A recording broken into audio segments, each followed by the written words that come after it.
Have you ever looked deep within yourself in thought and reflection to try to figure out what God is doing in your life and how he interacts with your life, if at all?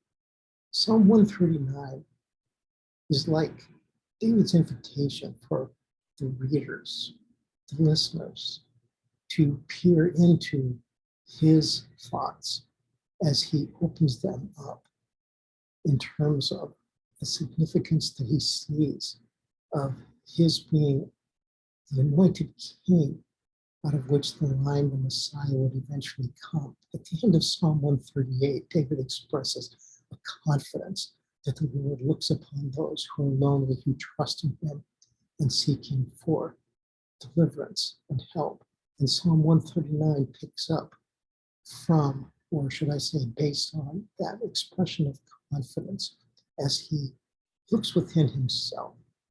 In so doing, we get a glimpse of Jesus himself as Jesus prepared not only to minister to the people on earth that God sent him to in order to proclaim God's way of salvation, but also as he anticipated his own death, recognizing that there were people who wanted him to die, and particularly one that turned his back on him. We will see that hopefully in just a moment. In the first 6 verses, David expresses his thoughts about God's knowledge of himself, the king. In the next 6 verses, David expresses his thoughts about God's personal presence in his life. Again, remember, David is speaking about himself, representing the people. He is the anointed one, out of which God promised that the eternal king would come. In the next 6 verses, David expresses how God is personally involved in creating him, his inmost being, everything that makes David who David is.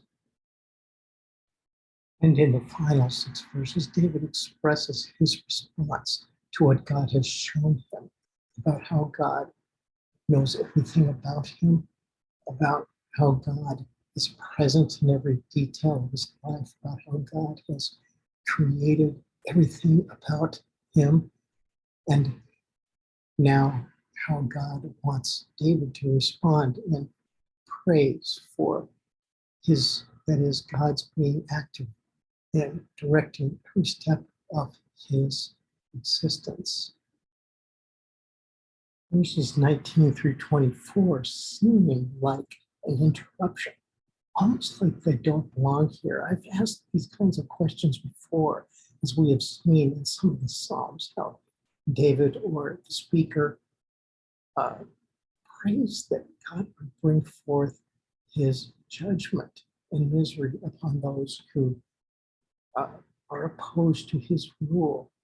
And so these verses express David's response as his loyal love for what God has shown him about his covenant to make his people a testimony, and out of that testimony to raise David himself to be a model of the one who would eventually fill his shoes through his line passed down through the generations. And that person is Jesus Christ.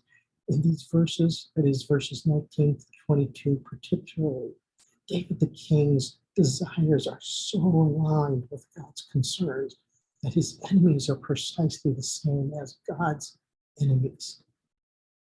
Those who wanted to destroy King David are enemies of God, just as the psalm writer explains, introducing us to that theme in Psalm 1 and then explaining it more in detail in Psalm 2.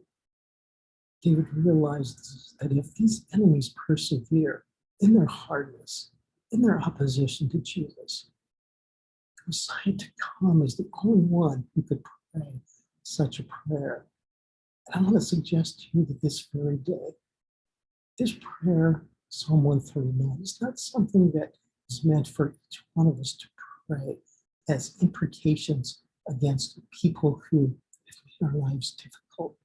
It's not a prayer that, even though we recognize God's intimate involvement in every detail of our life, from creating us to the life and breath that He gives us, it's not a prayer that God has designed for us to be speaking bad things against people who have made our lives difficult.